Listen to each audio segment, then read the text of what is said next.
The Thessari were dying, and everyone knew it. The plague had started on their outer colonies, a bioweapon left behind by the extinct Ravagers, activated by some unknowing archaeologist. Within months, it spread to their homeworld. Within a year, half their population was gone. Their desperate calls for help echoed across the galaxy. The Galactic Council convened in emergency session. The Thessari ambassador, her once luminous feathers now dull and falling out, pleaded for aid. "Please," Ambassador Lyra whispered, her voice breaking. "We need medical assistance, research help, anything. Our children are dying." Chancellor Vrex of the hegemony stood first. "The Thessari territories border our space. If we help and fail, the plague could spread to our worlds. The risk is unacceptable." "Agreed." The melody harmonized. Quarantine is the only logical response. One by one, every major power voted the same. Blockade the Thessari systems. Let the plague burn itself out. Let the species die if necessary, but protect the rest of the galaxy. "You're sentencing us to extinction," Lyra said, her wings trembling. "We're ensuring survival," Vrex replied coldly. "The needs of the many outweigh the needs of the few." In the back of the chamber, Ambassador Chun of Earth stood. "May I ask a question?" The council turned to the human representative with mild annoyance. "How many of you have the Thessari helped in the past?" Uncomfortable silence. The Thessari were known for their generosity. First to provide aid in disasters, sharing medical knowledge freely, opening their libraries to all species. "That's not relevant," Vrex muttered. "I see. Earth votes to help. You'll be quarantined too," the council warned. Chun smiled sadly. "Then I guess we'll be quarantined together." The human fleet that arrived at Thessari Prime wasn't military. It was an armada of hospital ships, research vessels, and transports. They flew through the blockade like it wasn't there, broadcasting on all frequencies. "This is the Earth Relief Fleet. Any ship that fires on medical vessels will be considered in violation of every civilized law. We're sure that's not what the Council intended. The blockade ships, trapped between orders and conscience, let them pass." Dr. Sarah Mitchell was first on the ground, her team in full hazmat gear. The situation was worse than the reports. Cities silent, hospitals overflowing, mass graves being dug by automated systems. But the Thessari who met them wept with joy. "You came," they said. "You actually came." "Of course we came," Sarah replied. "Nobody should face the dark alone." The work was brutal. The bioweapon was sophisticated, adaptive, resistant to conventional treatment. Human researchers worked alongside the few remaining Thessari scientists, sharing everything, holding nothing back. "Why?"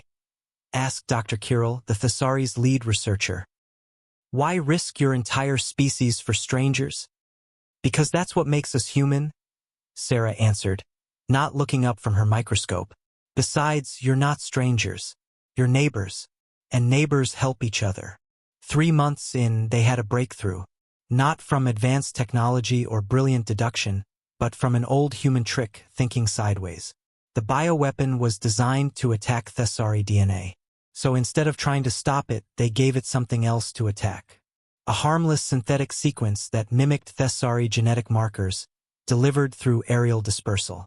The plague attacked the decoys instead of real cells. It was crude, inelegant, and it worked. As the Thessari began to recover, the galaxy watched in stunned silence. The primitive humans had done what the advanced civilizations deemed impossible. More surprisingly, human volunteers kept arriving. Teachers to restart schools, engineers to rebuild infrastructure, counselors to help traumatized survivors. "Don't you want payment?" Lyra asked President Martinez during a video call. "Territory, technology, trade agreements. You're alive," Martinez replied. "That's payment enough. Though if you have any good recipes to share, our cultural exchange program would love them." The Galactic Council reconvened a year later. The Thessari population was recovering. The plague was contained and defeated, and humanity had gained something worth more than any treaty, the absolute loyalty of an entire species. "You violated quarantine," Chancellor Vrex accused. We violated fear, Chun corrected. The quarantine was just a symptom. You were so afraid of dying that you forgot what it means to live. And what does it mean? Vrex asked sarcastically. Chun gestured to the viewing gallery where human and Thessari children were playing together, teaching each other games from their respective worlds. It means knowing that when the darkness comes, you won't face it alone. It means being the light for someone else. It means that the needs of the many includes the need to remain worthy of survival. The council shifted uncomfortably. Several species representatives were already facing criticism from their populations for abandoning the Thessari.